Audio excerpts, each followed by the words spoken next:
This is the Simpit Podcast, Revving Up Sim Racing Discussion Show. I'm Sean Cole. With me today, back to the show, Ameer Assad. How you doing, Ameer? I'm good, man. I'm good. I'm so happy to be back, man. It's been what? How long? 6 months? 6 months. It feels like forever. You've been I gone a very know. long time. All right, I want to get back to that. So, Yeah. everybody out there watching the show, this is a Simpit production. We are here. We've had so many versions of the show in the past. You could call it three wide, you could call it this, you could call it that. But this is the Simpit Podcast. It is in video format, and it is a moment and opportunity for me and Ameer to take on topics in sim racing that we feel need more discussion. So I know we do the pit stop on Fridays, and we talk about a bunch of things and variety, but this is going to be a lot more on point and specific. So today, the real big thing is kicking off this show and bringing Ameer back. So, Ameer, 6 months, you weren't, I think the longest I've gone without sim racing in a very, very long time is 9 days. And it was when I Yeah. did my motorcycle trip. But I was spending 10 hours a day on a motorcycle. So I wasn't really missing sim racing, funny enough, because I had Right. a total different experience going on. How the hell, what is it like to go without sim racing for 6 months? What did you miss the most about sim racing in 6 months? The most. Oh, dude, there's so many different things I miss. Like just sitting in the rig. Like everybody has that one place in their house, or or it's just somewhere that they go to, just like they go. They can relax. They can wind down. Their Like happy for place? me, their happy place. Yeah. Like for me, that was my rig, and to not be able to sit in it was just, dude, it was torture. I'm sitting here watching all you guys race on Sunday nights, and I'm just sitting here like in my little tent, just twiddling my thumbs. I'm like, you SOBs, like, "Arr." Like, it was torture, man. I kind of felt like I was a druggie that went to rehab, and I was just getting the twitches and the shakes. And oh yeah, Oh, so the amount of sarcasm piling up, I love it. Sarcasm starts with love, right? I mean, when yeah. you're talking about a group like ours. So I love some of the comments I'm seeing, like not even noticing your left or noticing that only the racing's been cleaner. Uh, Who was that? Who was that that said that? Alesh? Nobody Who's said Alesh? any of those things. No, no, no, no. So, um, do you? Is there any way that taking time away comes back to make you better? We'll find that out. I don't know. I haven't, like, to be honest, like I haven't even really had a chance to race as much since I got back. Like I came back, immediately went on vacation, came back, and like the rig's kind of in pieces as I'm rebuilding it. So actually yesterday I actually finally got in for a little bit, got the rig somewhat ready, and did a couple laps on Nords in the Porsche Cup car, and I was like, oh my god. This is the best. This is the best feeling in the whole world. I missed it so much, and I'm like, man, like now because I'm still waiting on some more parts so I can finish what I need to do. And like, do I really want to tear the rig down again so I can put the parts on? And like, I just wanna race. I just want to drive. Just send it. Awesome. So in your time away, we're gonna get back to the normal podcast here, but in your time away, did you find yourself dreaming or planning on what you would do to your rig when you got back? Like, Oh yeah. just thinking of what you had left behind and how you wanted it to be when you returned?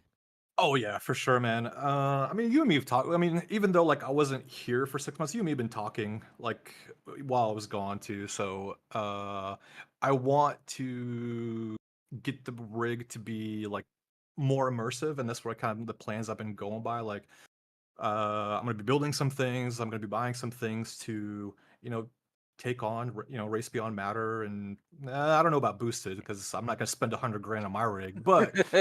Uh, I mean, I've already spent too much as a but no, like, because I went and picked up some stuff from the hardware store, and and grabbed some things. So eventually, like, all that stuff's gonna get transplanted onto the rig, and kind of like, hey, I'm in a race car, you know. Yeah, hell yeah! I'm looking forward to the evolution. All And right, although, so, yeah, And we'll talk about that stuff later too. Yeah. Yeah, well, and I was gonna say this is stuff that'll be ongoing. I mean, with you back, you're gonna be putting out content from Europe, which is Mhm, great because Europe is a whole different market than North America in sim racing now. So it's gonna be great mhm. having you back and active in that uh region. Yeah. All right, so it was really you who wanted to bring back this format show. Um, why don't you tell people a little bit about the purpose of this new version of the podcast? Uh, I mean, so one of the things that really enjoy, like when just us sitting down and chatting about sim race, like one of the things I really enjoyed about our Discord and our community is, we have some people that, on different kinds of the spectrums of like this, something comes out, this is crap, this sucks, this is terrible, iRacing's for losers and ACC is where it's at, all these mixed ideas, but we still have a solid core group of people where we actually discuss things and we chat about a lot of different things. And I think kind of wanted to bring that more to the forefront. I don't think there's really any sim racing podcasts that are out there that really dive into what's going on in the sim world, good or bad.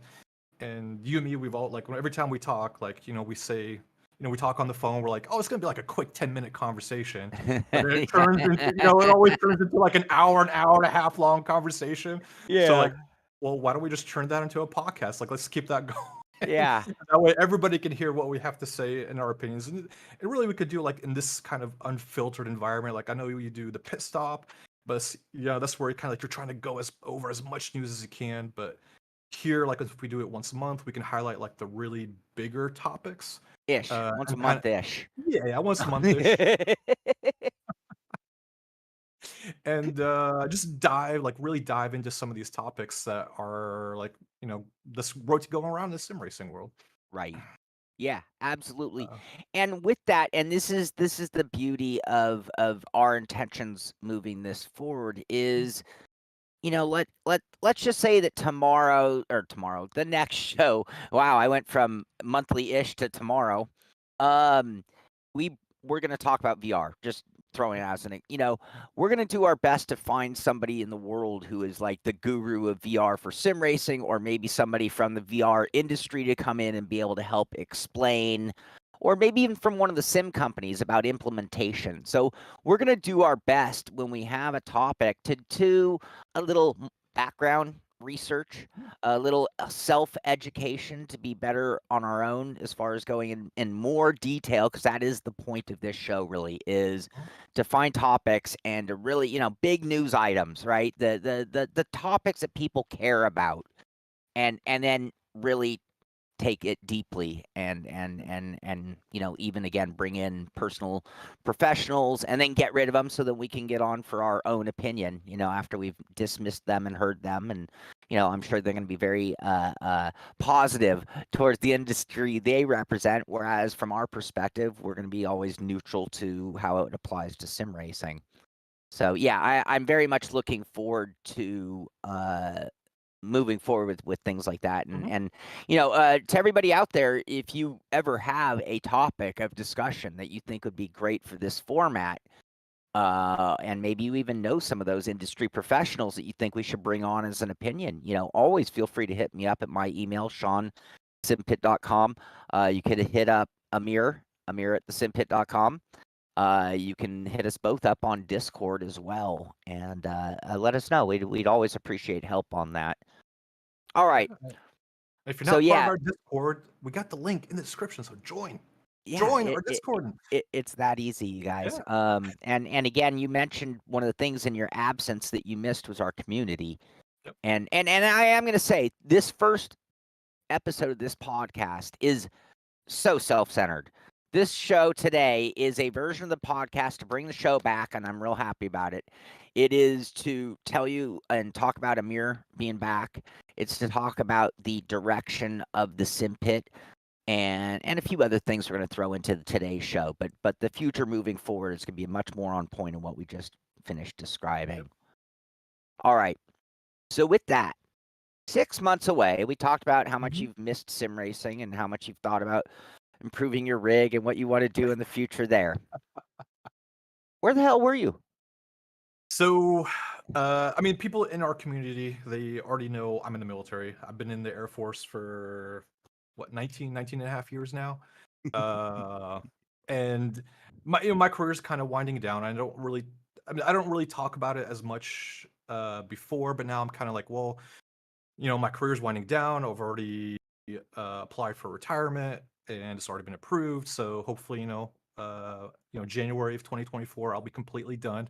But now I'm like more open about talking about it because I usually like to keep my personal life and my work life separate. But I was deployed to Saudi Arabia. I was out there supporting a couple missions that are going on in that area, and I was out there as an Arabic translator. So I mean, you can tell from my name. I have an Arabic name, and so my second language is Arabic. And yeah, my background is IT and communications, but they knew about my language, so they said, "Hey, you're going to Saudi Arabia," and I'm like, "Oh, cool. Do I have a choice? No. Oh, crap. Okay." Uh, No. so yeah, I went out there for 6 months and supporting essentially building cooperation between us and the different kind of Arab coalitions that are out there. So anytime we were interacting with people, I was out there being the interpreter, being the translator. So I got to go out there, see some pretty cool things, do some pretty cool things, and like we grabbed a couple of pictures and post them out here. The ones that we just You lived conversation in one of starters, those a topic. tents. One of those. Yep, How many yep. people? How many people bunked in one of those tents? So it could be anywhere from 6 to 8 people in those tents. And yeah, so that was like a real kind of deployment. Some people get to go stay in nice cushy hotels or real buildings, but I got the what do you want to say, the what's the word? I mean, I had the choice of being in a tent. Yeah. Uh, and you see, like, some of the Do it pictures, right. like, right? Do it the right way. Yeah. And you get to see my tent space and kind of how I was living. So it was like the tent space itself, I want to say is probably like 8 by 5 feet. So I mean, I don't know if that's. I mean, I think that's a little bit smaller than a jail cell. So,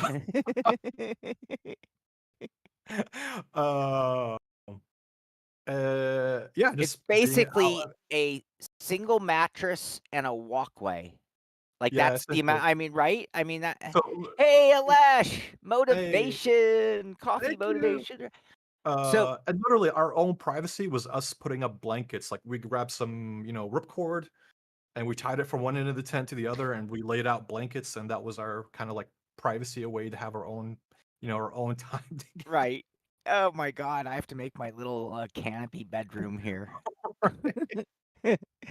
All right. So now that you're home, are you still finding sand and everything you own? Oh God, yes, dude. Like I'm going through my clothes, going through all my stuff, and I'm like, I hear like what? Because I got tiles for my floor, and I'm like, I just hear like little sand is being dropped. I'm like, oh my God, I'm gonna be finding this stuff for the next 6 months. Oh, that's Like I was terrible. saying, who was saying it? Yeah, Carl, I was out there building sandcastles. So yeah.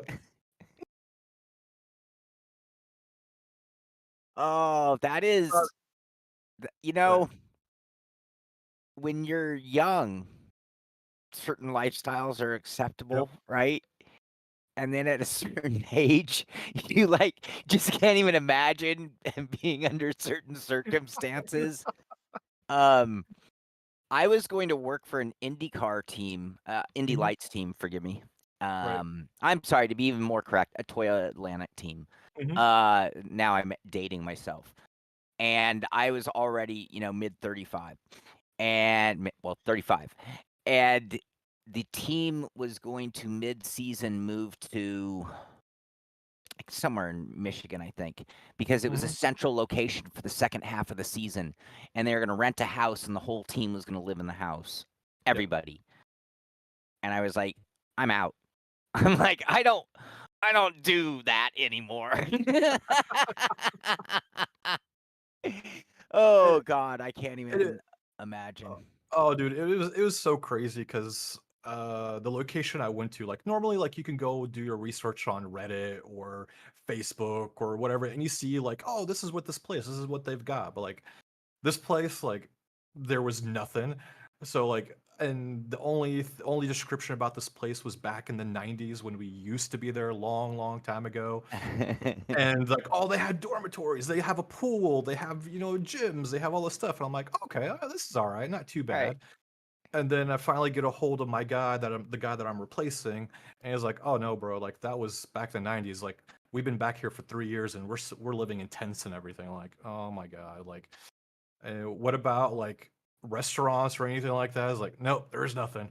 Like Oh, there's like a little mess hall where where you can go. There's a little coffee shop, and that's about it. Like if you want to eat real, good food or real food, that's when you got to go right. off the base to do that, and that's like a 30-40 minute drive. I was like, yeah.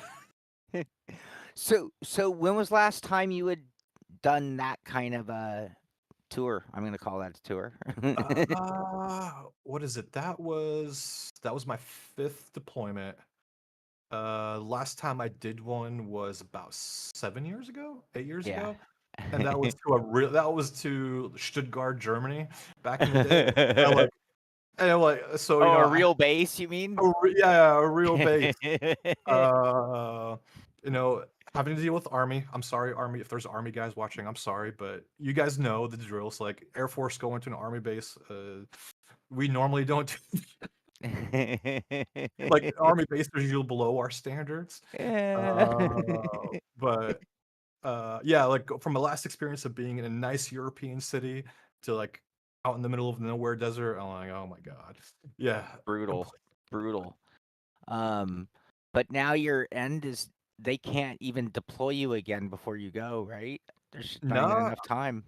I've got what, about 6 months, 7 months left. Yeah, there's no more. I'm done, man. Like now it's time where my career is unwinding. Now I can, you know, focus more on Simpit stuff and actually like can find my next career after that, man. All Yeah, right. it's been a hell of a ride, but Yeah. it's time for me to start a new career. Well, and I'm gonna say that, you were such an integral part of the show right before you left.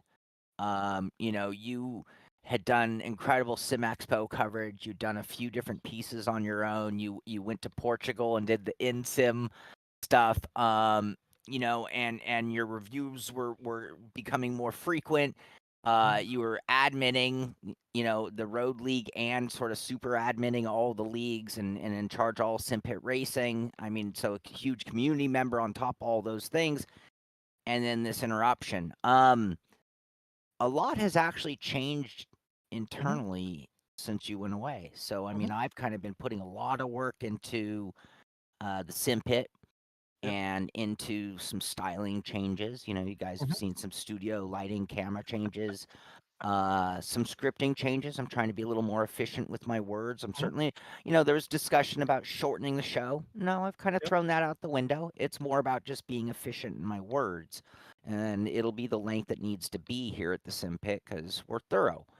yep. Um, and then a consistency. Although, forgive me, everybody, I completely missed this deadline. So, I think you gotta six apologize months. personally to Joa for that one, though. Yeah, Joa, I'm very sorry, very very sorry. I was batting 100% up until 2 weeks ago for the last like 5 months since I really kicked this thing in the ass.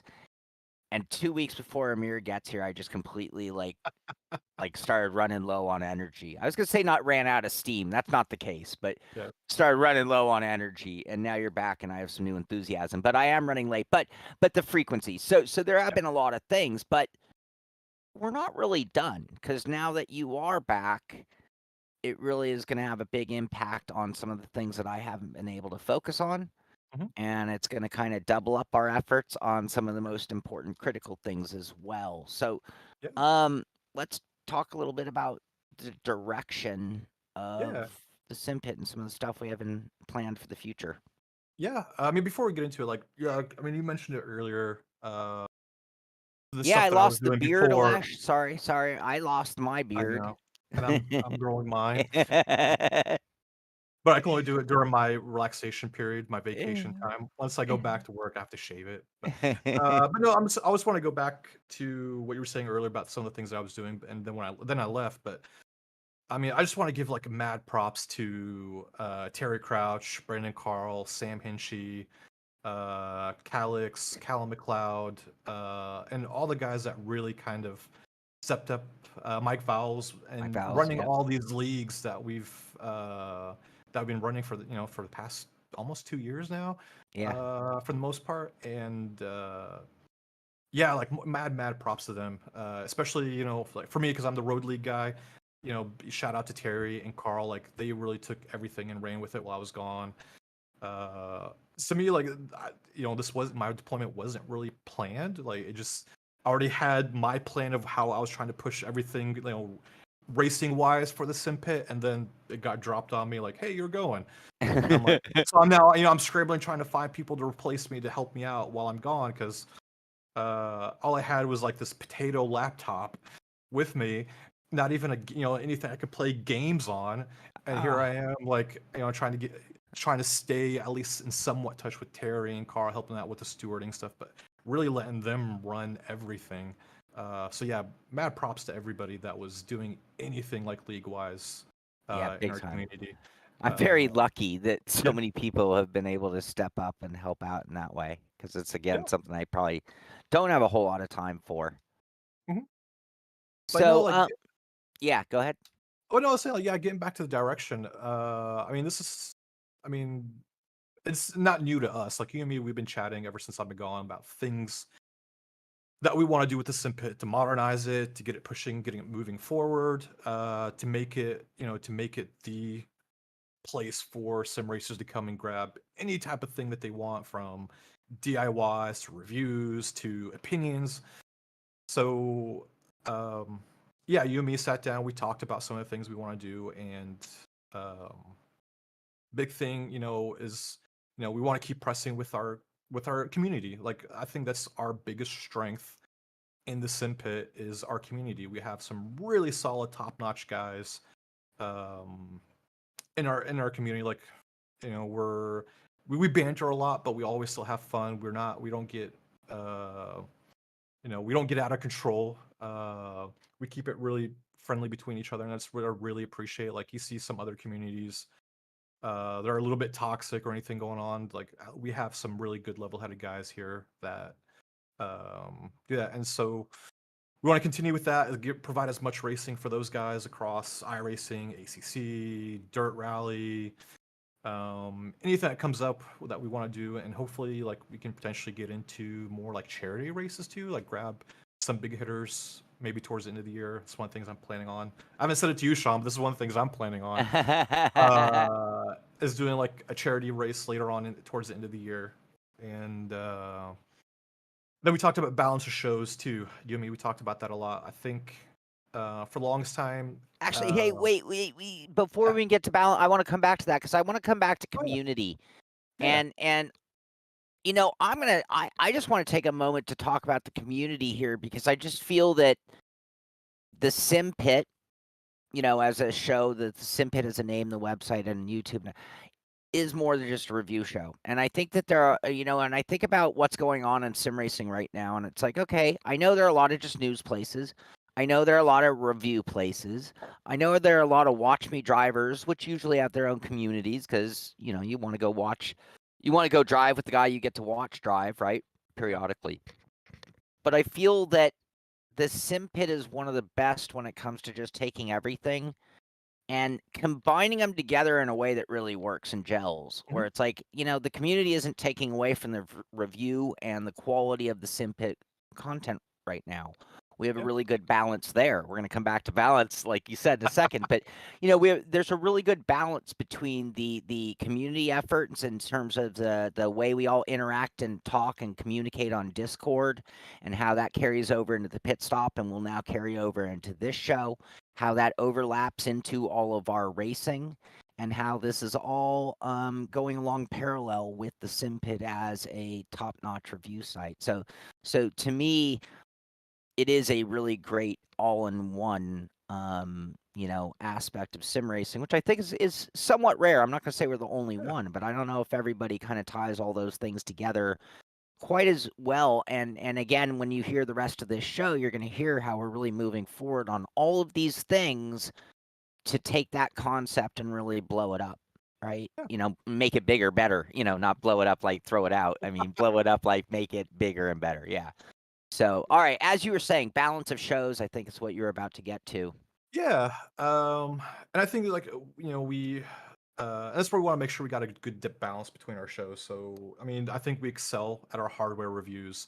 But I mean, one of the things we talked about, like we kind of lagged a little bit on our software reviews, where we were kind of, I mean, just looking forward straight. We had our blinders on, and we've kind of let software reviews get past us and not really pay attention to them because, I mean, for various different reasons. So now that there's two of us that we can cover twice as much things. Hopefully, we can get back into doing software reviews. We can get back into doing opinion pieces. So whatever sim racing news comes out, we can, or events that happen, we can provide our opinions.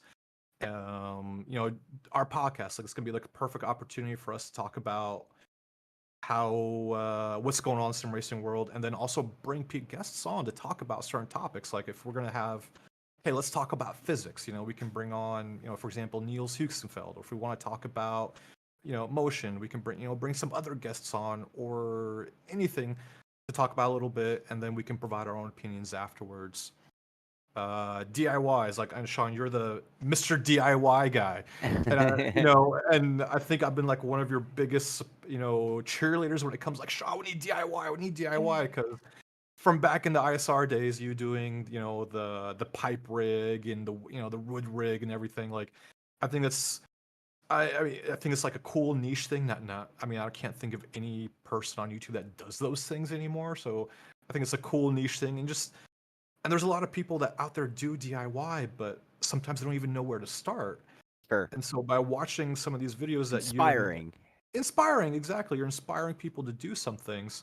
Like, oh, I could do this. I didn't think about it. Mounting this piece of wood this way so I can put on my button box or anything like that, or build a dash, or rev lights, like, and because sim racing equipment's not cheap anymore. It kind of feels like everything is increasing in price because now everything's high quality. Right. Automotive grade or space grade or military grade. But do we really need that for our sim rigs? Like, yeah, it's nice, but it's still a rig in your room. Right? The other thing, earlier you talked about the rig you want to build up, right? And that how, you might be rivaling like a random tier rig, right? Yeah. Not boosted based on budget, right? Right.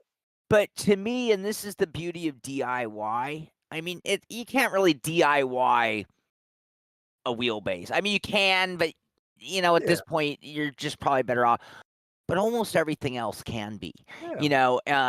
Whether you're talking the rig, pedals, you can DIY. I believe a set of pedals is as good as anyone could build a set. Even wheels. I mean, if you have the skills and you don't mind cutting carbon, there's no reason you can't build a wheel as nice as anything you can. And with DIY, you could take a rig that is a random budget. I'm just using that as an example. And the appearance and the function of a boosted level, right? Yeah, And exactly. I think that's something that both of us need to embrace, and everyone's rig is its own story. Everyone, not just mine, not just yours. Everyone out, your rig is a story of your sim racing life and career to an extent. Yeah. So I think that's important. The other thing for me, looking back on DIYs in the past, a lot of them got to hey, this is how it can be done. Mm-hmm. And then they just got thrown on the shelf. Yeah. And it's like, all right, I'll use my wind sim, for example. Had some cool little ducted fans if you're just going to mount them right there, and that's the end of the thing. But I've seen some really elaborate wind sim projects to give it an added realism or added perfection to the way it delivers the air. And I built maybe the most robust wind sim out there that I've seen, and it just needed to go from step 1 to step 2. And maybe that's part of the new DIY future. The shopping cart rig came out great, but can I make it better? I'm kidding. I'm not going back to that one. But I'm just saying. So what'd you do with that? Did you take it back to the store and it's like, hey, here's your cart back? I Or was like, or I got the weirdest look. I was like, this is broken. And, yeah, no, it's actually sitting on my balcony okay. porch I figured it's like you patio. just take it back to stores like, hey, I took this cart and it looked like this. Like, I don't know what happened. Like, I need a new cart. No, I just took some duct tape and I just kind of put it back together again Yeah. and just dropped it off at the store. Yeah. But no, you're right. I mean, like, there's so many things people. I mean, because I look at some of the prices of some of the things, I'm like, and I know you do, and there's plenty of people. Others like, I can make that. I can make that for way cheaper. Because like we were talking about, what were we talking about the other day? We were talking about like, the race netting, the safety netting that comes to the side of the seats. Right. Like if you go online to build one of those things, to buy one of those things, it's gonna cost you $300-$400. Yep. Like, Yep. I went to the hardware store the other day to pick up some things. I'm like, let me just price this out to see how much it's gonna cost. I wanted to make one of those things. I was like, it's like $30. Yeah. Like I just need to know how to cut, how to sew, and like that's really it. $30. Yeah. And I can make Yeah. it myself. Like, so that's why like I want to push for more of those DIY stuff too, to show people like sim racing is not that expensive. No, I'll use the Deathmobile, and I built a couple of them, and the first one I built was built way back when, right? The second one, I built it in an attempt to build it as cheap as I could possibly build the rig, right? Yeah. And I actually cut some corners in order to do it that way because I was really just trying to demonstrate that you could do a rig for 50, I don't remember what it was, 50 or $60. It was like nothing. Right. The reality is if you have some decent wood skills, you have some decent and some patience to even just learn. You don't even need the skills. You can learn the skills.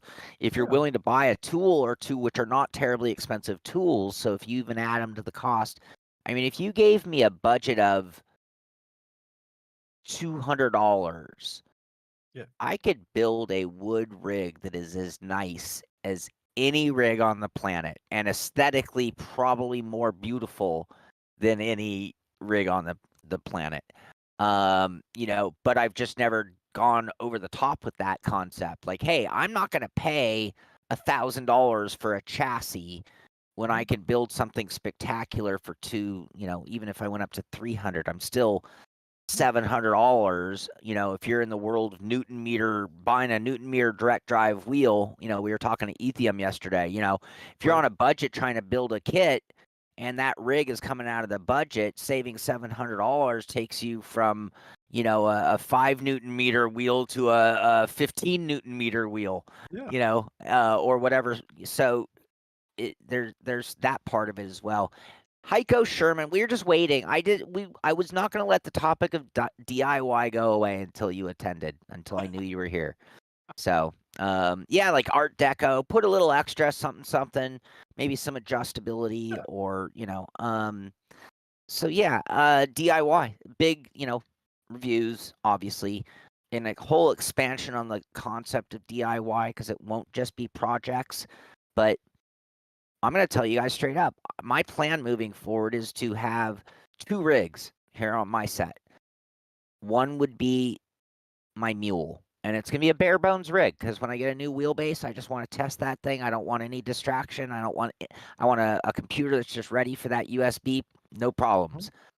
And then I want my racing rig where I am just going to keep adding every cool thing I can do to my rig until it is the coolest rig I've ever had, right? Yeah. And I'm going to just make every part of that little mini episodes. They're not going to take away from reviews. These are going to be the kind of additional content we're talking about moving forward. Yeah, exactly, man. And I think that's what we have the challenge, right? Who can build the what does not say the prettiest, the most awesome whose rig's better, rig, right? The neener competition.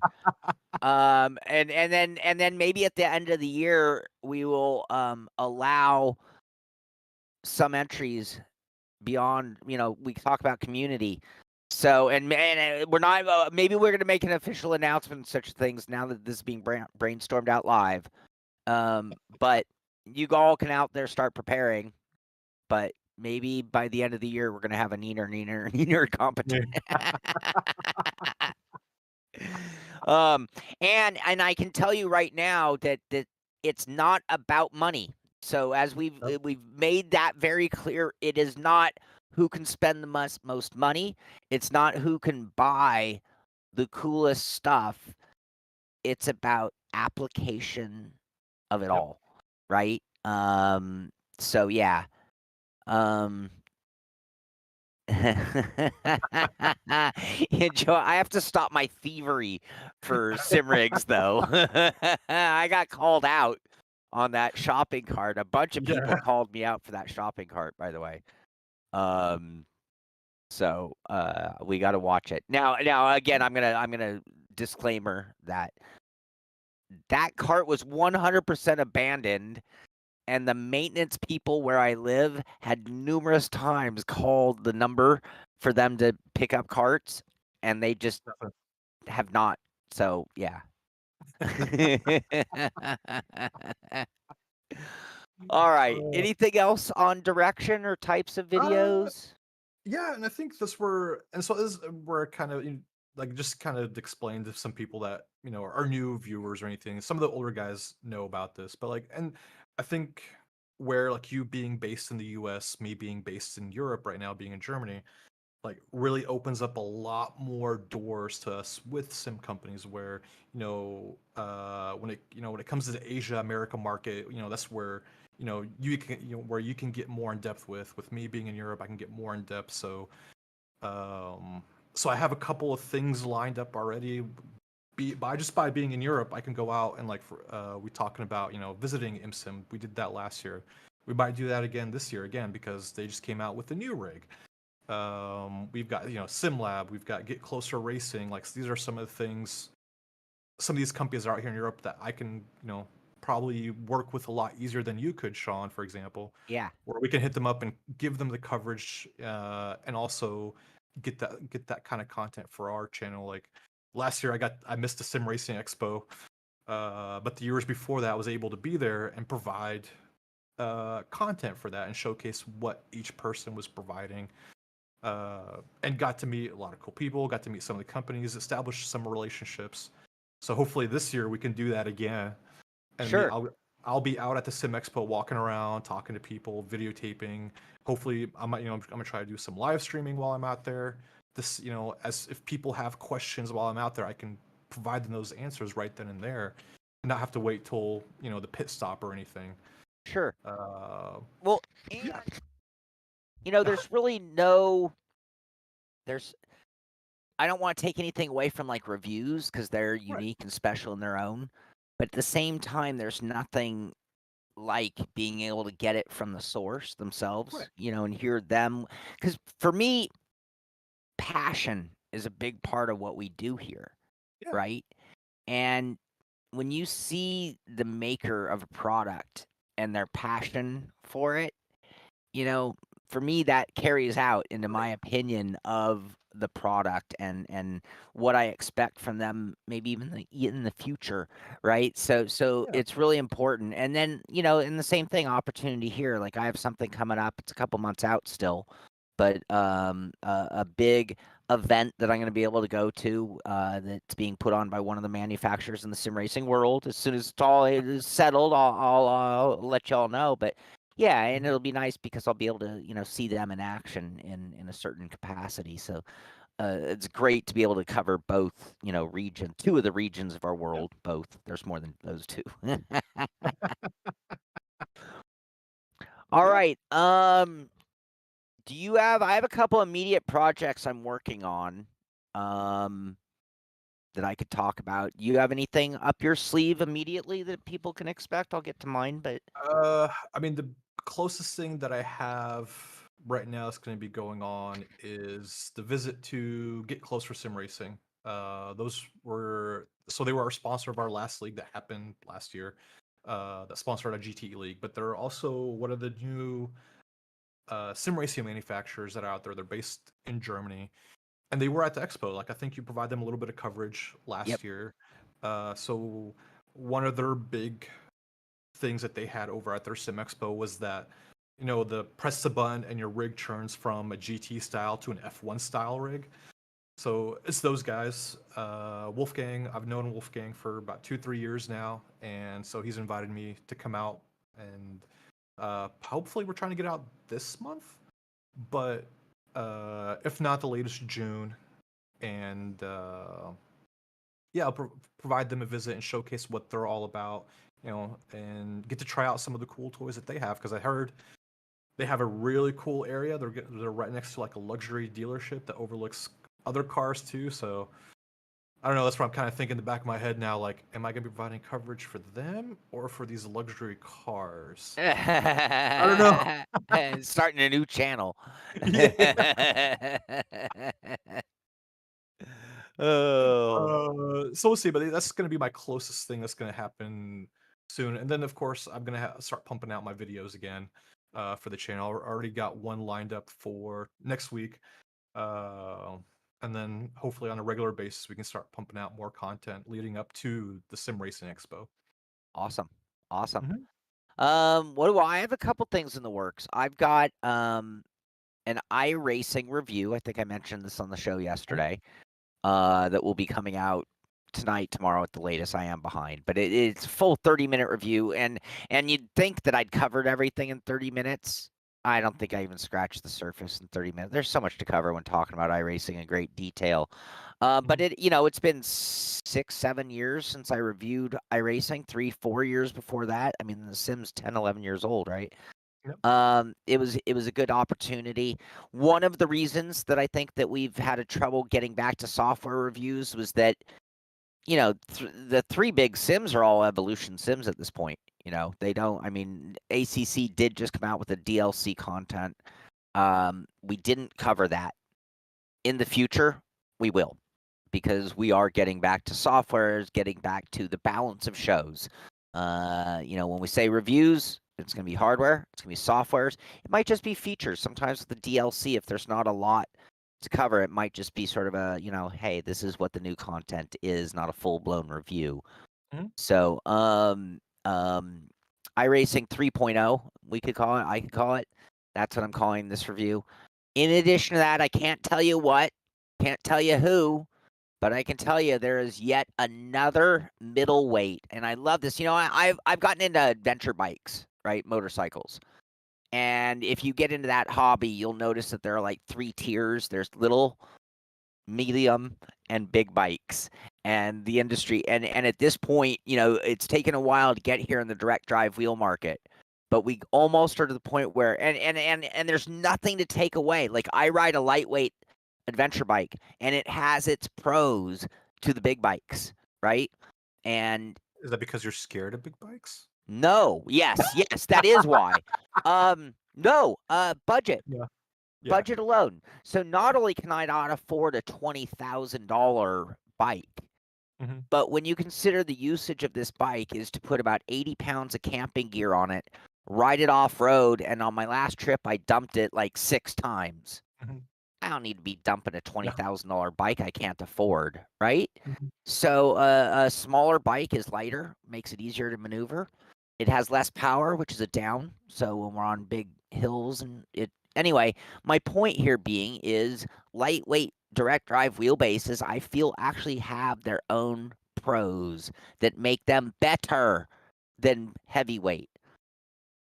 Now, on the flip side, there are things that make heavyweight wheels better than lightweight wheels, right? It's not just a one-way street here, but and then the same thing, an argument to be made for the middle. So anyway, a new middleweight, defining middleweight class in sim racing wheel market I have in the works. So ooh, look at that. Norman knows how to ask a question. I'll tell you what, if you want to know how to expedite your question to the front of the list, Norman Robinson Super has chat.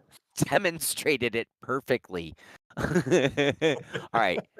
Any thoughts regarding the recent upswing in development of active systems ranging from pedals, SimiCube, to seats, G-force, 6-degree platforms, PT actuator regarding cost for most of us in the community? I have some thoughts. Any thoughts you have on that? You want me to go first on this? You go ahead first, buddy. Yeah, go ahead. I think that we are going to see a complete change in sim racing in the next 5 years. We've seen the beginning signs of it. The global economy, the global world has now, I just did that interview with Tyler Wang of Sim Magic, Mhm. and we talked about the advantages that China has in direct manufacturing of certain products. And I'm not going to get into a political argument or a geo argument here, but facts are facts. And it was like if they needed a different capacitor, if they needed a different this or that, they walk down the street and they get it. And most European, most North American manufacturers have a delay in that process and a cost in doing that. So I think, and then let's face it, almost everything is ultimately built in China. If it wasn't the entire product, certainly half the internal parts were. So the fact that they're direct source and now they are found a way to direct market the world is going to change everything when it comes to the pricey items in our industry, like active pedal systems, G seats, because G seats have 6, 7, 8 actuators in them.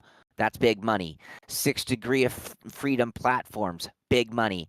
But almost all of those things have parts that are like at least 50, probably 80% built in China. Ooh, look at that. So no, like I'm just using this example. So like these are the Fanatec podium paddle shifters. Right? This is designed in Germany, made in China. Made in China.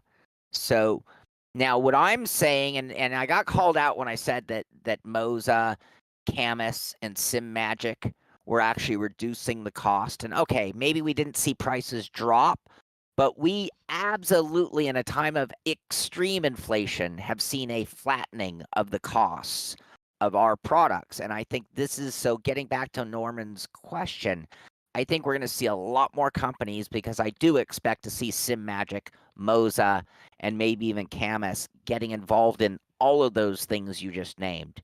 They're going to be big topics, and as soon as it becomes a big topic, it's going to be that easy for them to turn around. Now, in talking to Tyler, they're not going to copy anything or break any patents, so they might have to develop their own variation on such things. But yeah, I think that the upswing is that sim racing has also grown tenfold. From the beginning of COVID to where we sit today, it's got to be. It might not be 10. Maybe it's 5 times growth. I think it's 10. I think sim racing is 10 times as big as it was before COVID became a word. And I think that is a big part of it. So I'm not sure if I answered your question. Any thoughts there, Amir? Yeah. I mean, and they're all like when we're talking about, active systems like the pedals, the seats, the actuators, like now we're getting into like the high-end sim racer, right? And to be honest, like sim racers are just like every other people out there where like, who can have the newest and shiniest thing that's out there, right? What can I do to outdo the guy that I know? Like my buddy's like, oh, he's got the freaking PT Neener, actuators. neener, neener. Neener, right? Exactly. Neener, right? But I'm gonna get that D box, right? So us as sim racers, like, we post on Reddit or Discords about, hey, what we got, but then someone else is like, man, I could do better than that. And they go out and buy that new thing. So there's always going to be a market for those things. I think as more and more people buy these products, like, I think we'll see more products at a cheaper rate. Because we saw SimiCube, their active pedals aren't even fully released yet. Like, they're still being sold, but they're not mass distributed. People are already making their own. Right. Like, there's quite a few videos out there on YouTube of people like making their own now. Like, they're showing out their prototypes. Like, here's my active pedals. Right. And I mean, and like going to personal opinion, like I've tried Motion, I've tried the G seat.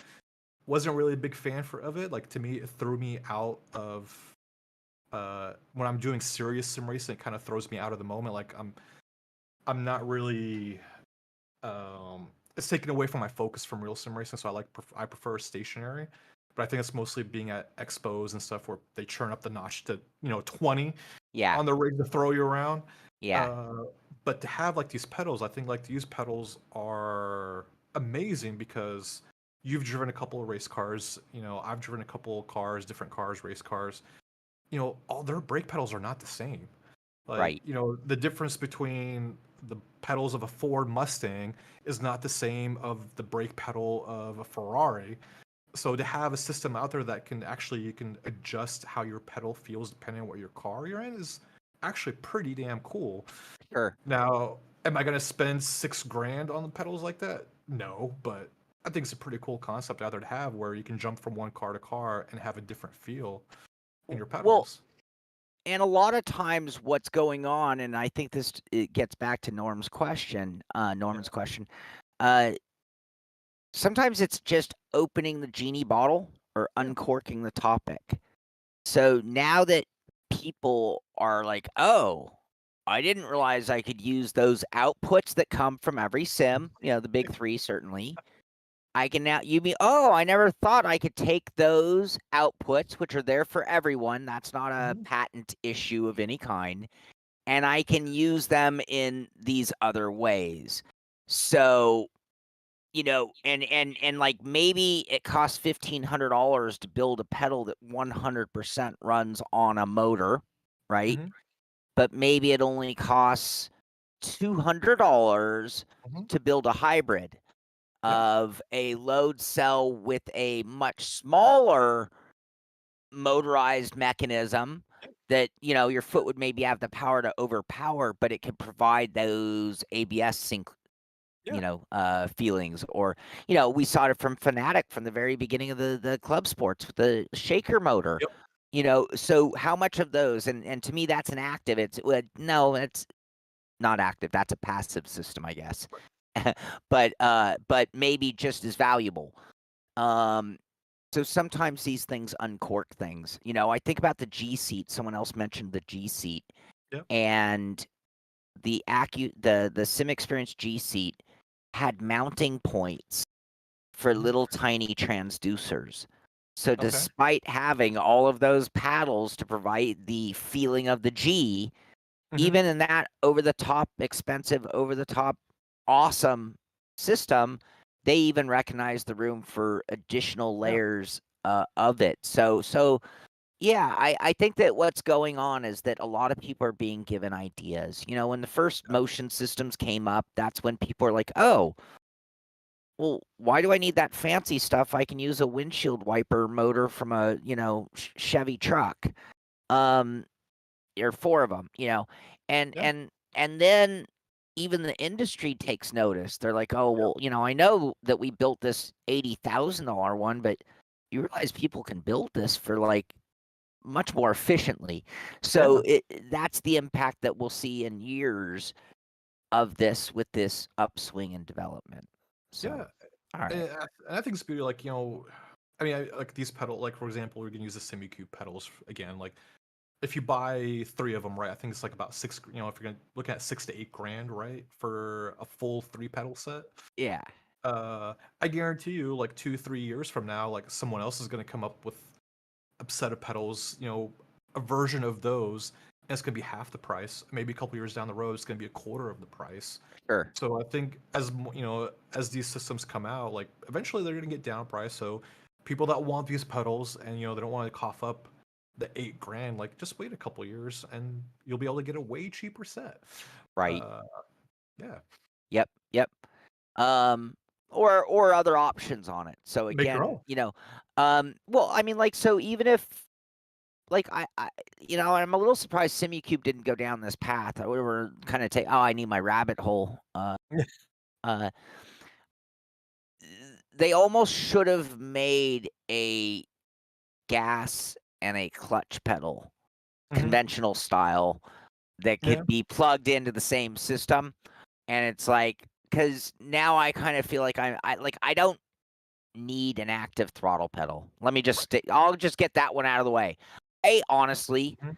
don't even want an active throttle pedal because every car that I've ever driven in real life had a spring lever actuator on the throttle body somehow, some way. And so the feeling of every throttle pedal of every car I've ever raced is the same tension of pretty much every sim pedal I've ever felt. Yeah. Not 1-to-1, but a similar feeling. I don't need a clutch anymore. So I'm just not willing to pay $1,500. I mean, this button right here will get it done for my needs of a clutch in sim racing for 99% of the time. And as things change and modernize in racing, that's going to be even fewer. So again, to me, it's really a $1,500 pedal. Yeah. I need a $1,500 brake, but now what do I match it with? So that could be the future also, Norman. Yeah. Other companies are like, hey, we don't need to sell you, $4,000, $5,000, $6,000 pedal set. We'll sell you, a $2,200 pedal set that is the most amazing thing, that you could get. So I didn't think about it. Like a lot of sim companies are already doing that. Like if you're buying load cell pedals, you already have the option of getting either the 3 pedal set or the 2 pedal set. Because like you're saying, people, you're realizing like how many race cars out there nowadays still use a clutch. right. Well, not many. Yep. So all you need is just the gas and the brake pedal to go Yeah. to get that. Was it someone? I'm just trying to get back to one of the comments. Yeah, Star Fox. Yeah, Leo Bodner, perfect example. Like, back in the day, 20, 30 years ago, we were racing on Logitech Thrustmaster rims. And who came on the scene with, oh my God, direct drive wheel, use a, Leo Bodner. Yeah. Back, would you, 30 years ago, Sean, would you even consider having, conveyor belt motor as your steering wheel? No, I remember when we first started using them at CXC Simulation, Yeah. and yeah, they're literally like $3,500 just for the motor, no wheel Yeah. rim in the very beginning days, and it was an obscenity, and it Mhm. was ridiculous overkill, or seemed like. Yeah. Um, but the important thing is that kind of started. I don't know if OSW came before Leo Bodner, or I don't know which is the chicken or the egg there, but they're very close in time. But that was sort of the spawning, and then from there we went to the DIY route, Mhm. and then it became mainstream, and Yep. then it started off being still quite unobtainable by most. Yeah. And what do you know? A few years later, I mean, the starter DD wheels might only be 5 Newton meters, but you're looking Yeah. at $350 to $400 a base.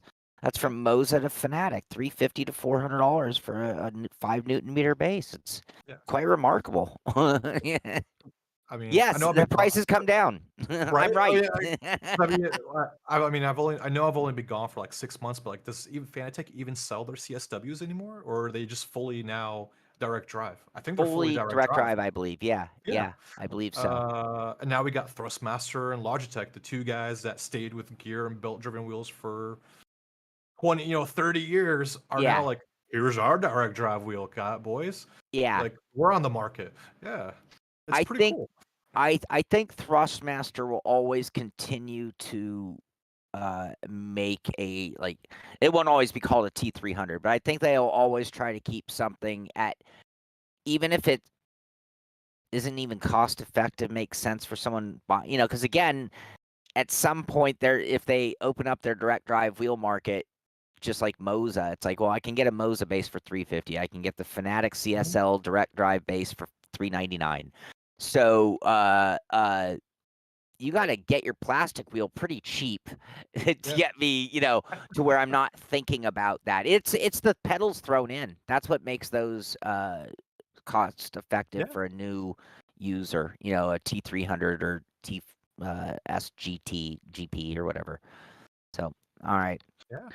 I covered my projects, community events, leagues. So I'm really glad you're back when it comes to all things leagues. Um, we've had an interesting season in your absence with the SR8. Have Was it you? I said it's no. It was who was I talking to? I literally said, the SR8 seems to be a love-hate car. Yeah. Like, people either love the SR8 or they adamantly hate it. Mhm. I'm in the camp of love, but I also accept that it's not a highly popular car like other cars. Anyway, but we've had a really fun season because everybody who's running in it is in the camp of loving and Right. really enjoying and driving the wheels off of the SR8. So it's been a really fun I mean, season. I haven't been Um, following it. I haven't been following it too much. How have you been doing in it? um, well, I said it yesterday on the show. I've been doing great until I'm not. Okay, great. I just wanted that. I just wanted that so I can clip it on Twitch. All right, I'm good. I just wanted to see if you would say it. Yeah, I've been having so much fun in the racing moment, and then I'm just getting a little above my own skill level, or Mhm, just one brain fart, and then that's it. So, yeah, I had a few races I didn't even qualify, mhm. and I just marched through the grid and then DNF'd. Yeah, I've had some races where I qualified and did okay, and then got a little bit of progress, and then yeah, DNF'd. It is, yeah, it's been a really fun season though. Every time until that moment, I've been having a yeah. blast because I do love driving the car. It's a really and in fact, yesterday on the pit stop, I was talking about Long Beach, and I was all pumped up and excited for Sunday. My mom lives in a different city, so all I can do is I already sent her stuff, Right, and I can call her. But other than that, I don't, it's like, and then everyone's like, "No, there's no race," and I was like, "Oh man!" And I was like let down right. that I don't get to drive the race the Radical on Sunday at Long Beach. So next week, Oh yeah, that is yeah, it is Mother's Day. I mean, so it is Mother's Day this weekend. yeah, Did my time tomorrow. so yeah, to all the, every sim racer out there, to all your mothers, happy Mother's Day to Happy everybody out Mother's Day. there. I hope you guys get to see them and hug them and kiss them and spend some time with them. Yeah. So, Yep, I don't get to do that this year. It's okay. uh, It's all right. oh man. No, the leagues, I think like man, I've really been enjoying seeing what's going on in our leagues, especially the road league. Um, I've gotten to see your battles with you and James Dowling. Even just and not even that, like seeing the midfield duels. Like I think that's been watching them on Pit Stop TV. Shout out to Pit Stop TV. Shout out to Andrew for helping us broadcast those leagues. But like I've gotten over watching Terry Crouch win or anything like that. But like I've been loving the midfield battles. Like seeing what's been going on in the midfield, especially in the AM class. Like almost every single person in the AM class has freaking taken it to the next level and just they've been fighting each other. Like I don't know who's gonna win the next race anymore. Like before, I could predict it between David Payne and Edgar Santinelli, but now I was like, I don't know who's gonna win. Like these Right. battles are so awesome. And I hope that, Andrew, if you're listening, like I hope, for the next broadcast next week, you can focus a little bit more on the AM guys. Like, don't pay attention to Terry or any of those other guys or the alien guys, but like focus on the AM class because like those guys have been kicking ass in that league. And Yeah. I'm so happy to see that. Yeah. Well, it's exactly the intention of what you Yeah. set up with it. And I say you because you're really, you've been in charge Yeah. of all of that stuff. Um, I know we did a patron race at the beginning of the month, and it was really Mhm. technically last month's race. For anybody who is part of our patron program, we will be doing a race at the end of the month. May is Memorial Day weekend, though, so we'll probably end up pushing the May race to the beginning of June just because it'll make more sense. But we are gonna get back to that, and I we had so much fun running the dirt trucks that I'm like inclined to almost stay in the dirt. I haven't made a decision yet, but that'll be Mhm. coming up. So yeah, with it being back, that's the other thing. We're kind of in that season, Mhm. I just find that when the days are longer, um, when racing is on TV, I was Mhm. gonna say during the weekend, but it starts on Thursday, really, Yeah. and it ends on Monday with recaps. So we only have a couple days that we're not talking about or seeing racing on our, our streams, our feeds our TVs, and so yeah, everyone starts getting that vibe, and we're in that spring vibe and into racing season at this point, and yeah, it's time to get all those things going, Mhm. and firing on all cylinders. Well, they are, but keep them going. All the all the leagues, Dirt Rally, ACC, iRacing, obviously, and getting into the maintaining the patron races. All right. Mhm. What else do we talk about?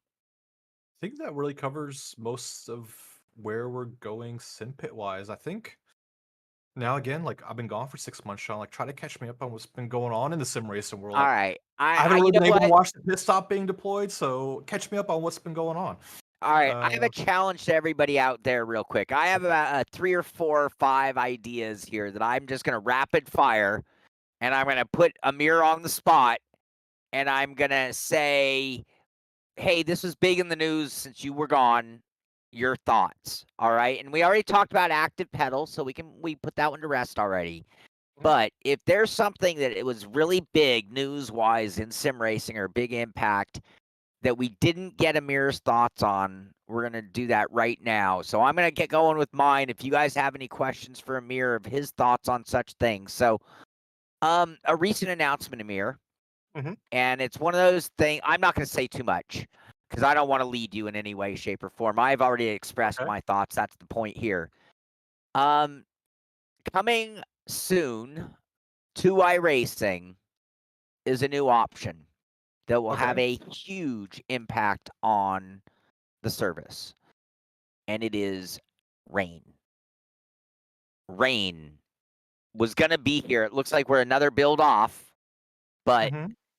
rain, which has been implemented in a few sims out there, but rain is being taken to iRacing with its iRating, its safety system, all of its leagues, all of its services will now have the ability to turn on rain. What do you think? Good, bad, ugly? Go. Eh, eh. To be honest, I don't. I mean, all right. Yes, it's a simulator. You got to simulate. If we're simulating physics, tires, we got to simulate weather. Sure. Rain. I mean, I think will be. I mean, just like any other sim when the Sims came out with it or implemented it, like it was cool for a while. Then everybody just moved back on to whatever they were doing beforehand. Um, uh, it's just like even like most modern day racing series, like none of them really race in the rain anymore. Right. Maybe the GT3s because they actually have like their tires are like really actually well built for rain. But Formula One, I mean, the minute a drop of rain drops on the visor of an F1 driver, like cry, stop the race, red flag. Uh, NASCAR brings out the heating, the drier trucks, whatever. I mean, I think it'll be a cool feature for a while. Like, I think it'll be more interesting for people that are doing the special events, the endurance races, hmm to actually simulate. Like, I mean, if you're simulating real weather, like for example, like if the Nurburgring, like, I've been at some Nurburgring races where, hey, it's nice and bright and sunny out. 30 minutes later, it's snowing, All right. or like and the rain drops. So I think like for special events that will be kind of cool and something unpredictable that now people have to be aware of because if we're talking about iRacing, like we were talking about here, like iRacing's weather is essentially very predictable. Like it Right. doesn't really affect anything when you're in the sessions. Like yeah, you'll have some tire sliding, but you really change that. You can really fix that with TC and a little bit of brake bias, and you're good to go for the most part. But like adding an unknown element to endurance races, I think that'd be pretty cool. Uh, am I gonna go run out there the minute it comes out and try the rain? No, not really. Are we going to see it Uh, implemented in the Simpit Road series? maybe. I'm Would not gonna, no and comment. Yeah. would you do it in a as a random, like you're going to let the game declare it, or are you going to predetermine and declare that this race will be run in the rain? Um, I think potentially we'll probably do it where like, if we do it, if it happens, then iRace implements the rain perfectly 100% from the get go. Because it's the other things like we've seen some releases where things are bugged, and I don't want to throw that into our leagues if it's bugged and not work and mess up people's races. But if everything works 100% right, and I'll probably start like, hey, the session will start in the rain and it'll end up drying out, or vice versa. To throw a little bit of randomness, like because one thing I love about racing, and I wish uh, that's one of the things I enjoyed about R Factor 2 when I did some of the races, endurance specials with VR, with endurance races there compared to iRacing is like you really had to rely on strategy in R Factor 2 to potentially gain a couple of spots. iRacing not so much. You just drive, pit, drive, pit, drive, pit. So I think adding a little bit of randomness, like you have to change your strategy a little bit. I like that. I like having to go on the fly and change strategy. Yeah. So It's a yeah, why not? nightmare for non-setup people. Yeah. And I know, Uh, yeah, and then Mike brings up we do rain in our ACC leagues. right. But I think I had one race where I was following Heiko of all people. Yeah, Heiko brings it up. Like I couldn't see. I could not see at all where the next corner was going to be. So I think that's going to be a factor if we really enjoy it or not in iRacing or not. If depending on how much you can see what's going on in front of you. Because I did not enjoy that race. Like I was on Heiko's tail the whole time, but I couldn't pass him because I couldn't see what was But going on in front of that's me. what racing, and that's why I'm racing Right. in the rain sucks. I Yeah. mean, it's really fun, and it is an opportunity for a different skill set. So Yeah. there are drivers who actually could look forward to the rain because they're like, "Wow, Yeah. it's not so much that I get faster, everyone else gets slower," right? Yeah. I had a new thought as we were talking about this that I didn't mention in my previous thoughts on rain and sims in general. And Mhm. here is my new take on it. I'm not for or against it per se. It's almost like another topic I want to bring up. I'm going to come back to something else that's sort of like my answer is two sided. Right. If you play flight sim, you can have it work with real world weather. Mhm. And so for me, and this is a whole different concept of sim racing that I'm kind of in my mind now thinking it's like, well, what if the whole world of sim racing went to real world and real Mhm. time a day? Which meant unless you had lights on your car, you couldn't even race at Laguna Yeah. Seca because they don't have lights, Yeah. right? So now I've done 24-hour races at it. It's just we had to put like off-roading lights on our race cars to do it. Mhm. But what if the concept was to go to rain, we need to go to real world environments, which means now we have a 24-hour globe with real world weather. And now we have, as Joe is saying, hey, you could forecast the weather. You could watch the Yeah. local weather for that area Mhm. and get an idea. Mhm. So for me, that's when I might be all in on the idea because instead of it being random, I just feel like sometimes random things like random breakdowns when they've Right. tried that in games. There's something so not random. Computers don't do random. That's BS. Right. Computers do not do random. So consider it more like the calculation of pi than Right. random. And so for me, like, oh no, I don't want random weather. I don't Mhm. want random because I don't trust the systems that drive them. Right. Inevitably I'm going to break down more often in weirder ways than real life. Um, and so yeah, if we could go to real world, I'd do it. And then for me, I don't know if anyone's gonna be down with the whole real world hours because who wants to say you can't race at Laguna just because it happens to be 9 p.m. Pacific Coast time, Right. you know? But it would be kind of cool in a weird way for Yeah. me. Like if all the tracks, it would make all the tracks very real all of a sudden. Yeah. I mean, in for VEC, the Virtual Endurance Championship that ran through R Factor 2, like somebody brought it up. It was Norman. Like they actually have a built-in app into the sim where they take live weather data where for whatever track they're racing at, like let's say Brands Hatch in England, like so if it's cloudy in real life, then in the sim it's cloudy. Yeah. Or if it's about to rain, then it will start raining in the sim too, which was really cool because then I could just go look at the weather forecast, a couple days ahead. It's like, all right, what am I going to predict? Okay, cool. Let me try to build a setup for that race for those conditions.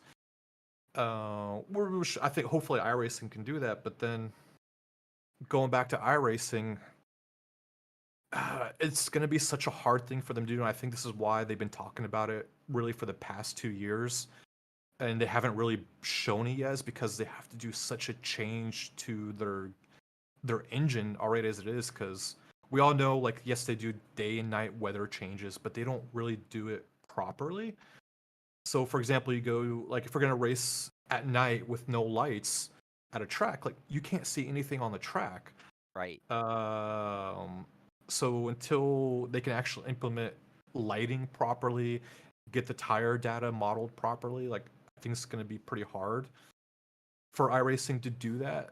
And I hope they do it. I mean, I really do. Like, I love to see Sims changing and evolving, but I don't know. I don't know if it's going to be as great as a feature as people are wanting it to be, or iRacing is billing it to be. Right.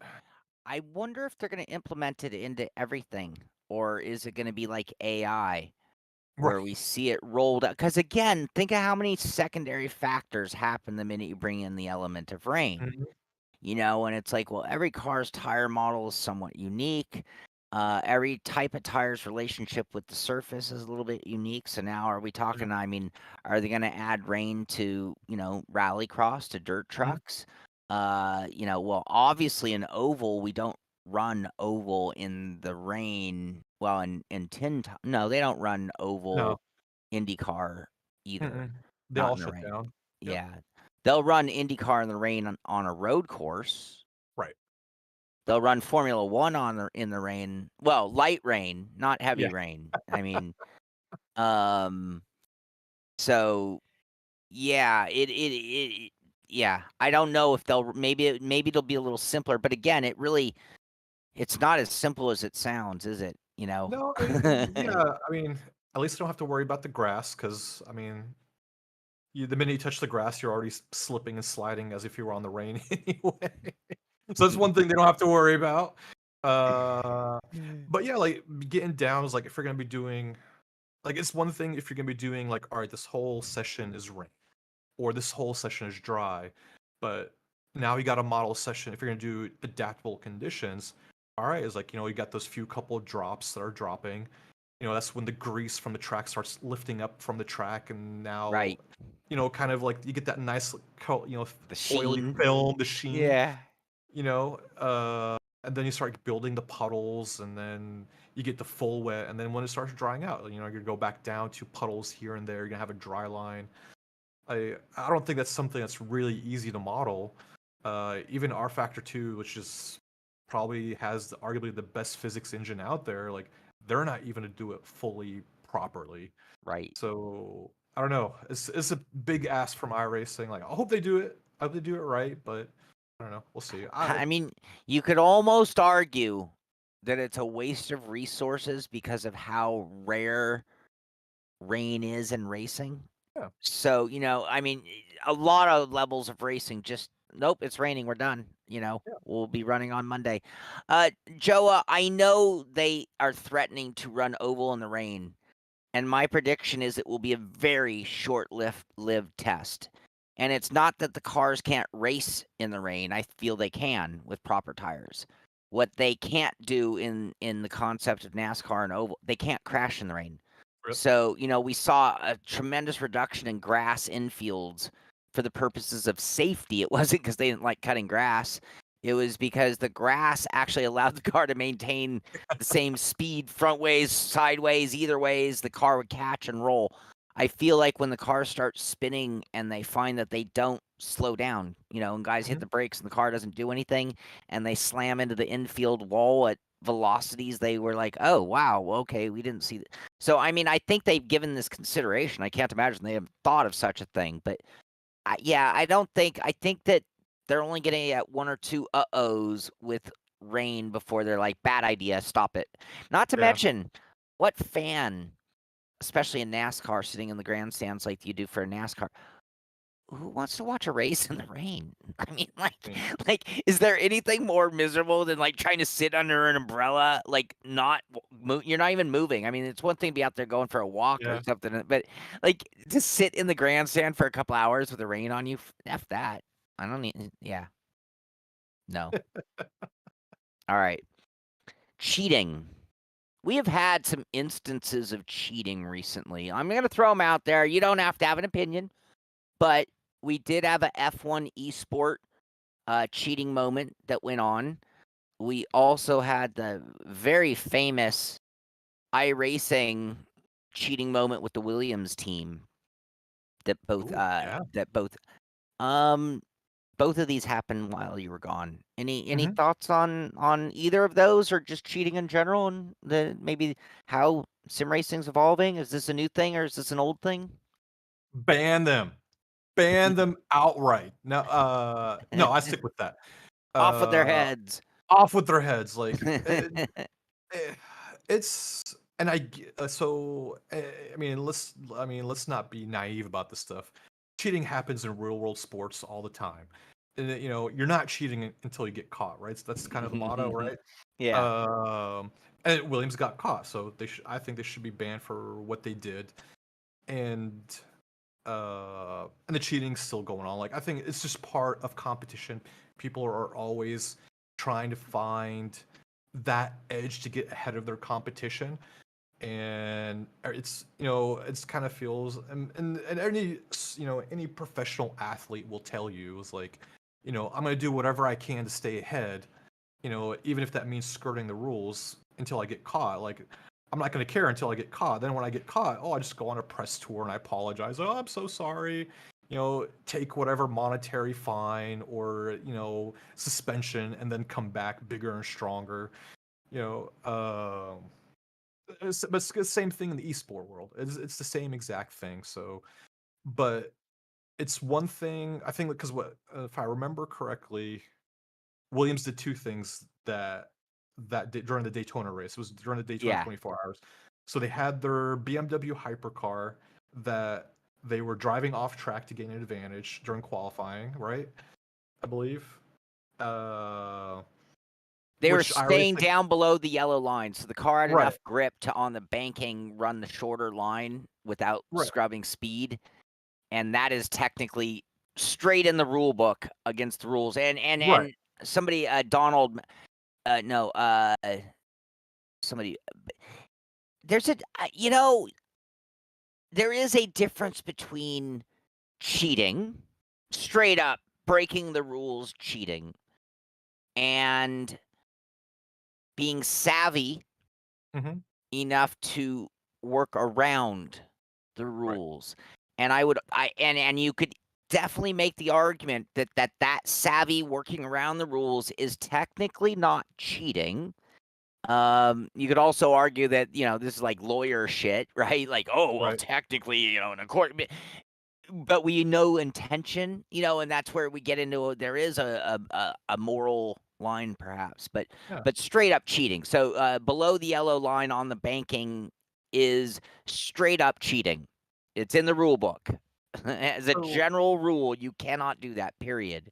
So right. And um so and I go back to is like, iRacing should have flat out suspended them from that race, or just outright kicked him out of the session, or eliminated the results for doing that. Um, so I lay some blame on iRacing for allowing it to happen, because they came out and said, "Oh, there's nothing we could do." Like, yeah, dude, there's plenty you could do. I mean, a couple years ago, I remember they used to have live stewards in those pro events. Like, why you guys not have pro stewards? Like, you have thousands of people watching these streams. right, Uh, so why do you not have live stewards out there to make sure people are doing what they're supposed to be doing? sure. Uh, right? Like, if you don't have somebody watching you, it's like, not everybody's going to follow the rules. And I'm not taking blame away from Williams, but like, having Well, this stewards. Yeah, live go ahead. stewards would have certainly prevented the second act they did, though, in Right. that event, which was the camping out at the end of pit lane, waiting for the timing to then go out Yeah. to combine blocking and drafting for their other team, blocking other teams Yeah. and drafting for their teams, which is totally legal, by the way. But there was something that a live steward would have said, "What do you do? You're not doing what I think you're doing, right? You're having a technical issue that is preventing your car from moving. This isn't camping out waiting for a particular car to come out on the track, is it? Because it might not be in the rule book, but we'll throw you the F off this track right now if you don't get going. So actually, I think it is in the rule book, like where you have to, after you've had the blue flag for what, like for amount of time, like you have to move out of the way, Mm-hmm. right? But like just to blatantly like wait on pit lane, wait for your other team to pass you, for you to go out on track and to slow the other teams down, and then they end up taking a team out. Yeah. Yeah. Uh, that should have just been an outright no, Williams, you're done racing and iRacing. Like that should have been a flat out bam, you guys are banned, because that's what would have happened if I did that and I was in the endurance event. Somebody went and filed a protest. Right. That's what would have happened. I would have been banned from the sim. Right. So like, and for iRacing to stay quiet on the matter because they're Williams, which makes it to me even a more egregious Right. thing, because it's Williams. Like, they built their name in F1 racing, Yeah. and for them to allow this to happen, I think Jensen Button came out and said, "Oh, it's okay, guys, it's in the spirit of racing." Like, no, like F you. Yeah. No, these jokers are done with the sim. Like, no, they're not allowed on the service anymore because you guys ruined the spirit of racing by doing what you were doing. Right. So, no, like, and for iRacing to stay quiet on the matter and not really say much, I was disappointed in iRacing, I think, even more than Williams F1 on the matter. There's no room for those kind of cheating in any type of sim or even in real life, man. Yeah. For me, I understand at the pro level of sim racing, there are now contracts on the line. Mm-hmm. But for me, and it does change things the minute money is involved. Yep. So when contracts are involved. Now, this race didn't pay any money. This race had only prestige and bragging rights amongst top teams, really. But it does affect who may or may not make or stay on teams, right? So there is money because you're at that pro level. But for me, it's like, the reason 99% of us sim race is because we can't afford to real race. Yep. And because that is the motivation for our being here instead of the real track, keep that greedy, cutthroat, Formula One mentality out of my sim racing. Yep. And I'm not saying don't read between the lines and don't race hard. Think about the way I start my speech with every race. I encourage people to race their asses off and race hard. And look at the way me and James Dowling go at it every week. But we keep it fair and we keep it gentlemanly. And the main reason for that is because, that is our currency in sim racing. It's the respect of others. And the minute we get consumed with the idea that it's about top teams, it's about top guys, it's about big money, it's about next year's F1 group. Mm-hmm. I mean, and what tier of real racing are we? So even if we are into that ladder system now, what tier are we really? And if that's the case, come on, guys. It's just sim racing. All right. I need to calm down now. Oof. All right. You got me all livid, man. My next two topics really are no better. Oh boy. R-Factor 2. Great sim. Not trying to Mm-hmm. take anything, as you even said, maybe arguably the best physics in sim racing. Mm-hmm. Maybe not the best multiplayer racing environment. They had a big event with some big names, maybe the biggest name in not just sim racing, but all of racing, that being Max Verstappen, who kind of had a rage quit moment.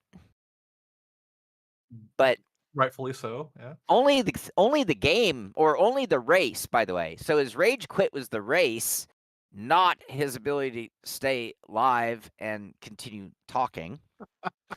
He had some words for R-Factor. Any thoughts? Yeah. So for those who don't know, R-Factor 2 had a big event, pro level event. It did not go well. There's all sorts of issues, server related issues. R-Factor, I believe, claimed there was a DNS server attack or something that caused it.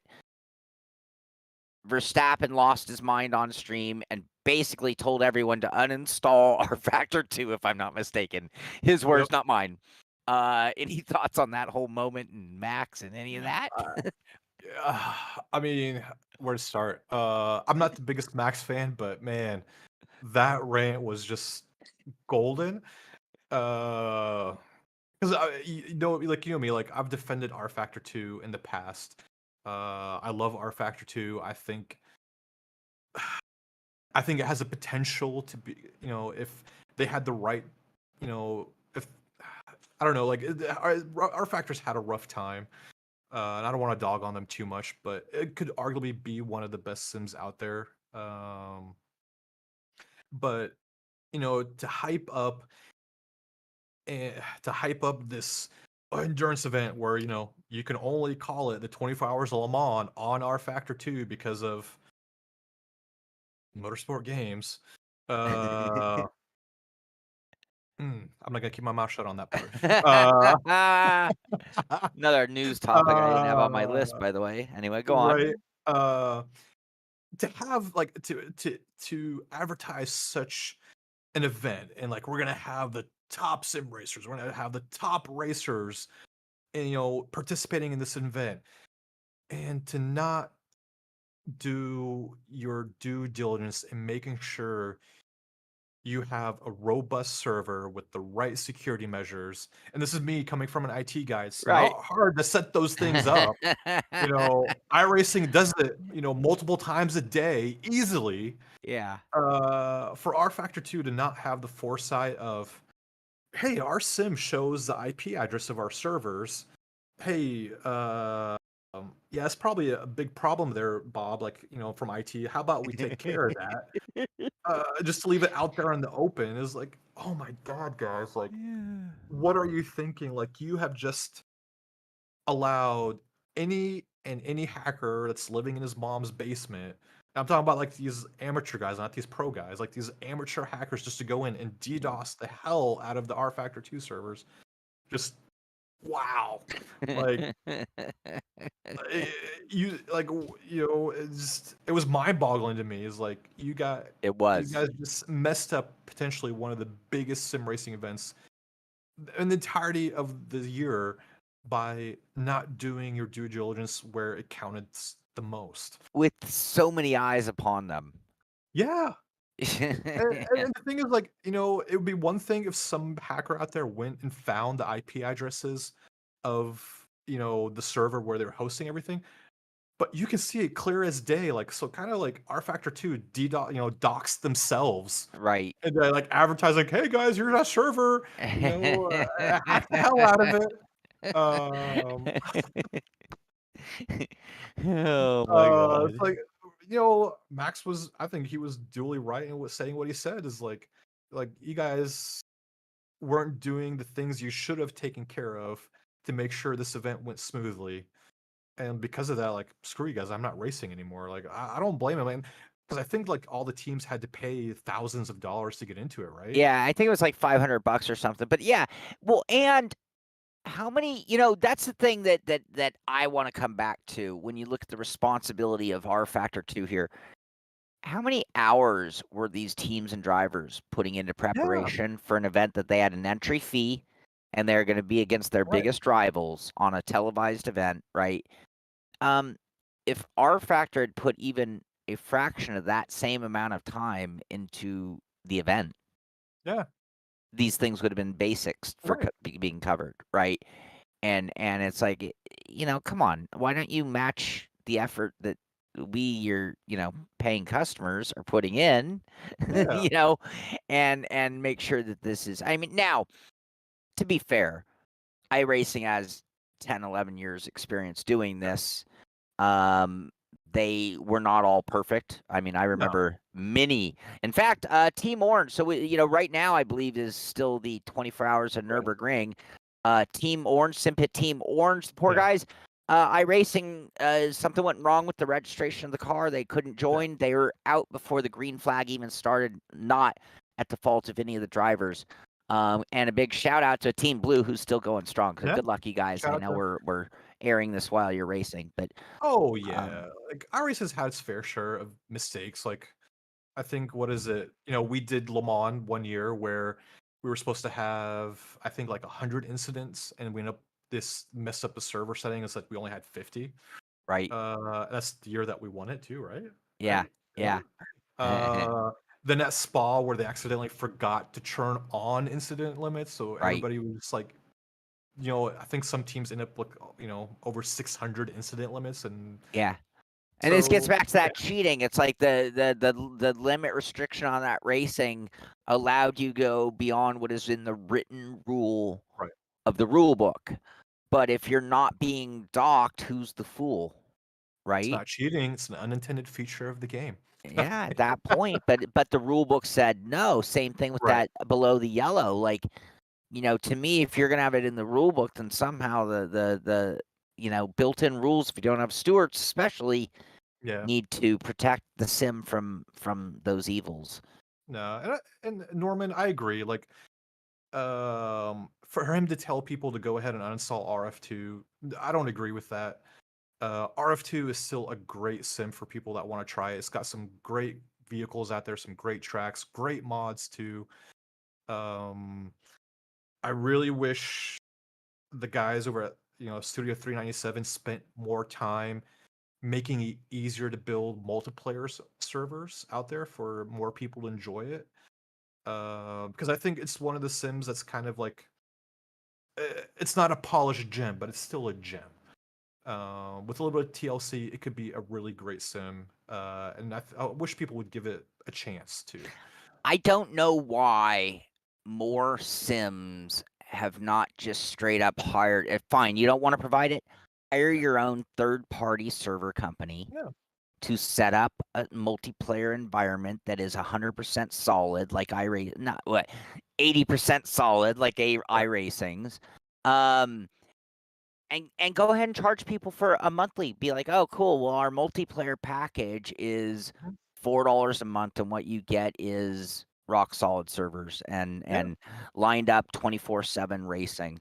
yeah, Um, and the other thing, getting back to R Factor 2, it is one of the greatest sims out there. And I can only assume that the team will learn from their mistakes, just yeah, like iRacing. R Factor 2 is an evolving sim. yep, And hopefully, and that's the problem, is hopefully it doesn't leave too bad a taste, yeah, in too many people's. I mean, I would argue that as much as he said it, I'm sure we're going to see Max Verstappen back in R Factor 2 yeah. again. I mean, we know. I don't think this is a forever ban on his part No, he's not forever banning R Factor 2. no, I mean, if whoever watches F1, everybody knows Max is a very emotional guy, and he's a very in the heat of the moment kind of guy. He says some things I probably shouldn't say. And a little bit of defense in R Factor too. Like we talk about how iRacing's is not that big of a company. Well, R Factor 2 is a lot smaller too. Like they don't have the amount of people working for them as iRacing does. So they're a very small team, and they're trying to do what they can. And we see that every month or so they post the development roadmap and with the updates and changes. So they're very transparent in what's going on, which I really appreciate from them, and I can commend them for.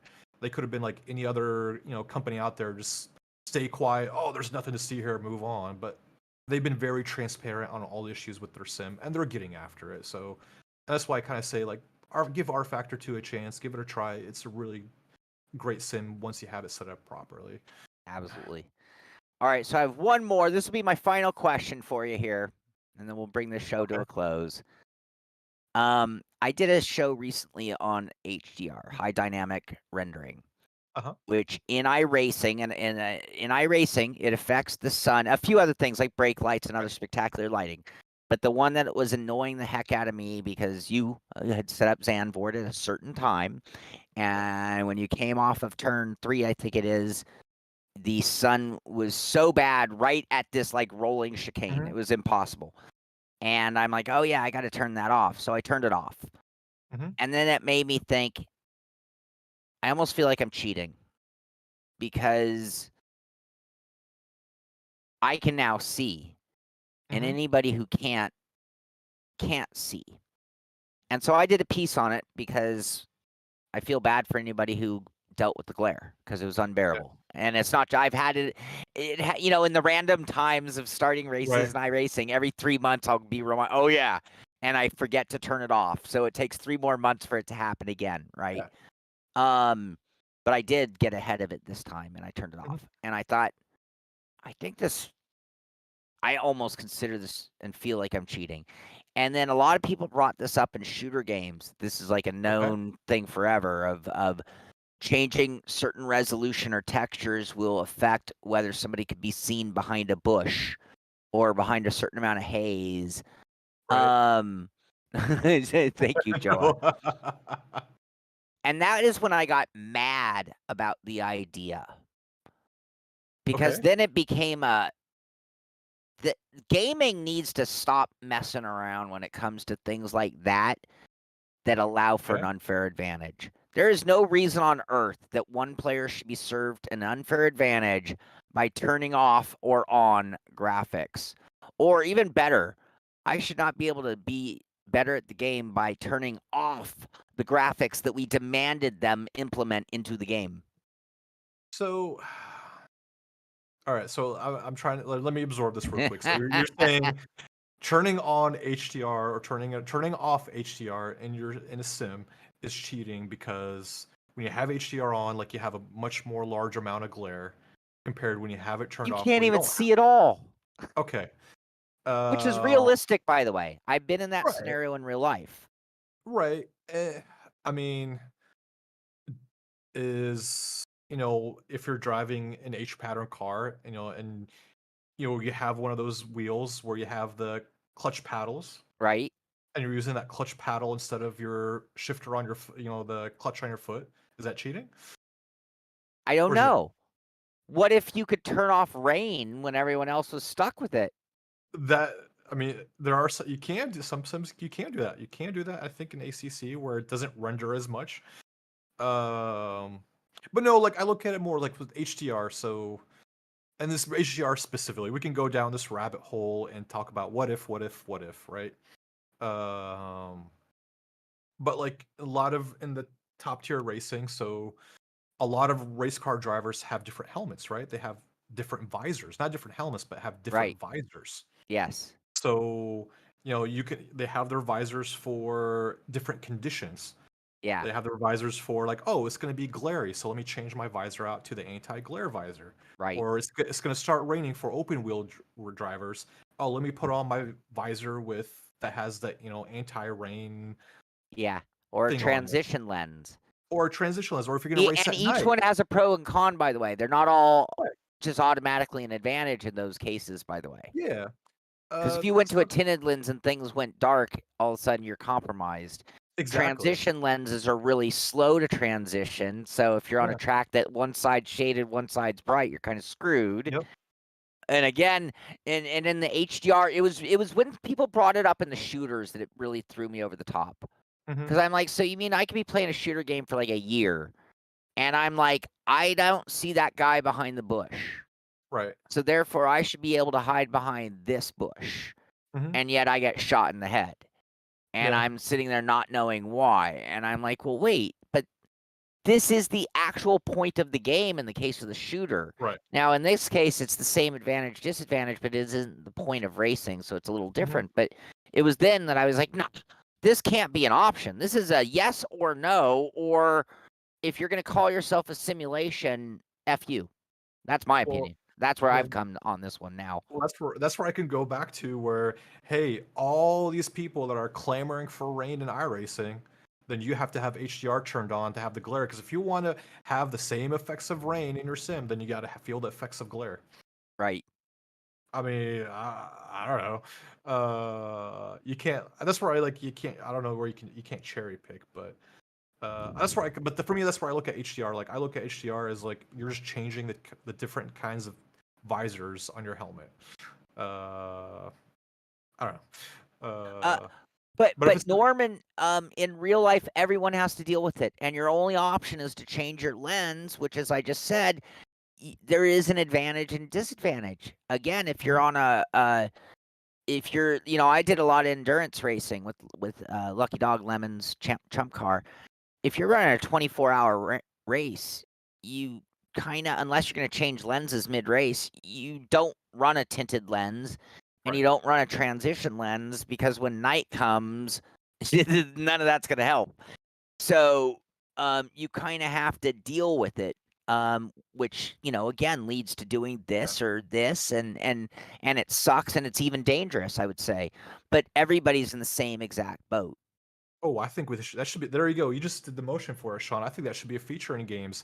If it's sunny, A squint press a button. button. No, a squint. No, have a button where you move your hand up to shade up from the sun.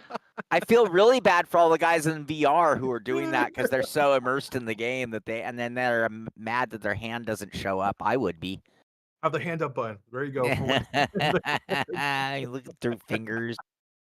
No. no, I think that's pretty cool. Because there are so many things in Sims where you can do in your graphic settings to gain an advantage over another person. But I think that's where, I mean, it really comes down to what do you want out of a sim? Do you want that full immersion, or do you want to be that competitive person that's better than everybody else? If you're gonna be that competitive person, just like in the shooters, have everything turned off to where you can see better, get better FPS, and be faster. Or if you're more in that immersion camp, have everything turned on, have the HDR turned on, distortion, heat haze, motion blur, all that stuff going, because that's going to give you the best immersion through your screens. But then you can't go in and complain about the guy that has everything turned off because he wants that competitive edge. For me, if I'm racing against the AI, that's all great. Yeah. If I'm racing against you, and I suspect you aren't dealing with the glare because I don't see you keep Right. doing this, then I have to turn it off. I can't play at a disadvantage. And same thing on shooters. And this again is where it's like, wow, now it's really, man, I don't want to take away from the view of a shooter game. Again, we've demanded these graphics. Sam says, you turn down the realism? I mean, Yeah. the realism is what we've paid so much money for. The realism is the demands that we have put on these manufacturers for years. We started earlier talking about rain. We've demanded such things, not me personally, but as an industry, we've demanded that a sim have rain. Mhm. And, and then the first thing we're going to do is turn it off. Yep. Because I'm going to turn off rain. I don't want rain. I mean, maybe on a one-time event, and then the same thing with the HDR. I don't think I'm turning it back on unless I'm just doing single player mode. Right. But if I'm in a race against, my rivals, then I can't ever pay that penalty if we're talking for points. No, no, and you're perfectly right. Is you look at, Battlefield, the Battlefield games, gorgeous graphics, and with everything turned on, if you have ray tracing and all that stuff, a beautiful, beautiful shooter. But when you're playing multiplayer, you're not running, half of that stuff because Right. you want to have that. You still want to see where everybody's at. You're not paying attention to what the scenery and, oh, look, I can see my reflection in the mirror of that car. No, I want to know where that dude is so I can shoot and kill him and move on. Yep. Same thing in sim racing. It was when I'm competitively racing against you or Joa or anybody else in the sim pit, I want to know where they are and where I can maximize my potential versus, oh, look, the sunset's coming down. It's beautiful. Oh, look at that flock of seagulls that are going by. Yeah. Axel, that's what I No. think. These are these things need to be locked in, and that's the moral of my point here. When it comes to something that affects your performance ability, it needs to be locked down. Now, setup is a performance ability that we ask for, right? That's a little different.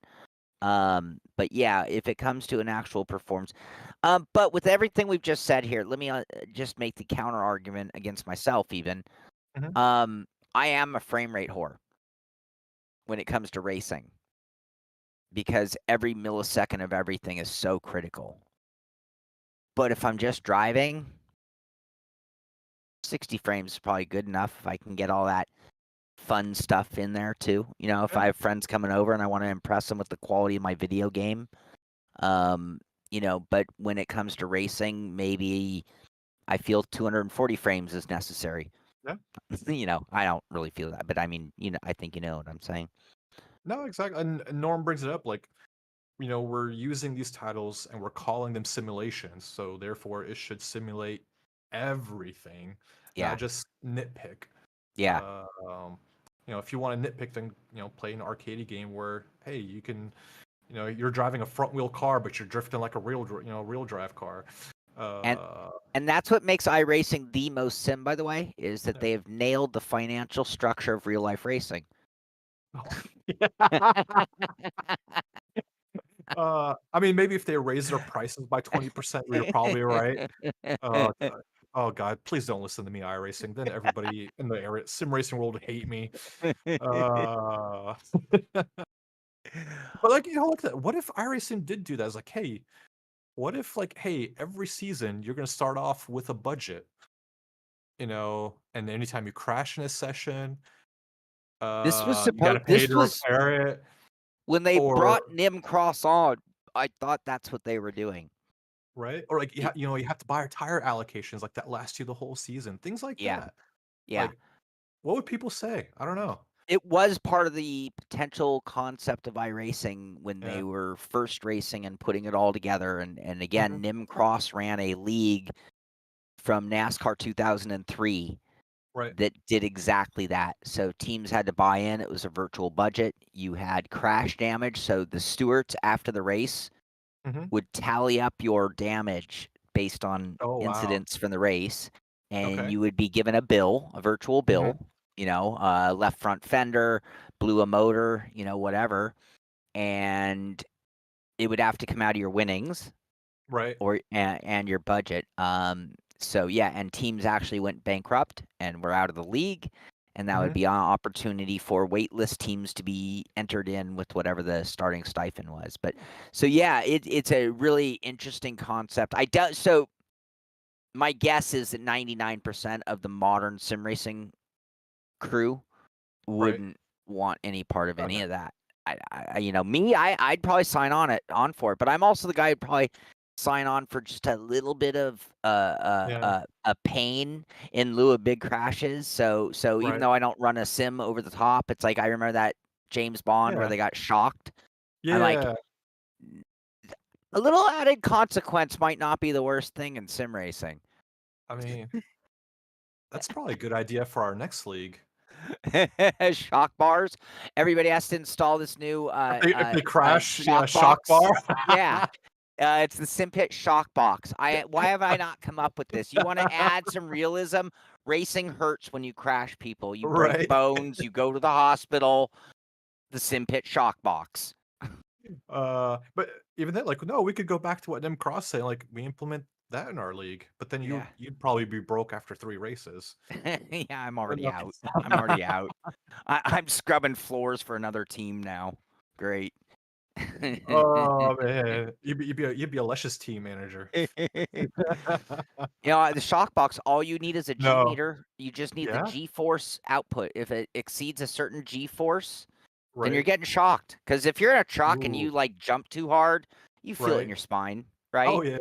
yeah. You hit a car a little too. So yeah, if you have a rapid acceleration or deceleration beyond what's normal racing parameters, boom, you got a shock right in the Yeah. side of your neck. Uh, Oh, God. hit him with a bat. Yeah, big knock. All right. Amir, man, Yeah. it is great having you back. I am so pumped Thanks, and buddy. excited that you are back and the band's back together, Yeah. and big things for I'm the future at the Simpit. And super excited to be back, man. Super yeah, excited. and I Uh, and I'm eh, glad you got us going back on this format too, so that yeah. we can just have a little time to chat about things. And next time we're not giving a date right now. You'll Yep. probably see another show in June, but we don't know when, and it might even be in July. You don't know, but Yep. we will come up with a new topic and do our investigative work to prepare for, and even bring on industry professionals in the cases that Yeah. we can do that. And if you ever have ideas out there for what you think would make a great topic for talking about, we'll spend an hour, hour and a half, 2 hours in the case of today. whatever it takes to get it done and covered, let us know. Get both our emails, Sean or Ameer at thesimpit.com. Jump into our Discord. The link is in the description of the show below. And you can come on in and hit us up there and give us those ideas, and we'll certainly take it into consideration. So, again, thank you, Ameer. Any last thoughts before we bring this one to a close? Yeah, sure. So like we said, we talked about earlier, like there's going to be some. We're moving forward with the Simpit, so expect a lot of different things are happening. A lot of good things probably you guys want to stay tuned for. I know me and Sean are working on a couple of things behind the scenes for our community, so stay tuned for those news. Also, if you're watching us on YouTube, like, subscribe, make sure, let us know that you like this show or you like all of our other videos. If you're on Twitch, again, subscribe to our Twitch. Like, we're gonna try to do some more racing events on our Twitch. So we're trying to get a little bit more content out there. And then I lost my trail of thought, Sean. Oh gosh, I don't know where to go anymore. Oh yes, my final thing. So our podcast will be posted on Spotify too. So for all you guys that couldn't listen in today live, we will post, and can't really use YouTube or Twitch if you're working or driving. I'll try to have this podcast uploaded by Monday, following the show that we did this. And I can't give out the address and stuff for until I upload this episode. But just give it till Tuesday, and just search the Simpit on Spotify, and you'll see this podcast on there. And then every other podcast we do will be on on Spotify on that Monday. So or go ahead and follow us on Instagram, Twitter, Facebook. Yeah, go ahead and they're all right there. And we'll post all of the link to this when it's available there. And that's another thing that we didn't really talk about. We're going to try to get a little more active on our social media channels. Yep. Everything we can do. Norm, great question. We'll look into that. If I can find enough other alternatives out there, I will bring that to the forefront. Maybe whether it's a DIY project, look for ones for review, or something that we talk about here on the show. But great topic and idea that we'll keep in mind. So awesome. Ameer, welcome back. Thank you. Thanks, buddy. Everybody out there, thank you all for being part of the comeback of the Simpit podcast. And again, we will continue revving up sim racing discussion periodically when we have a good topic to talk about. And I hope you enjoyed this one. And like Ameer said, give it a thumbs up if you did. Subscribe to the channel so you can find out when our next video comes out. And thank you all for watching. So this is the Simpit. I'm Sean Cole. That's Ameer. And we will see you all on the track. Have a great rest of the weekend. Happy Mother's Day to all your moms out there. Happy Mother's Day.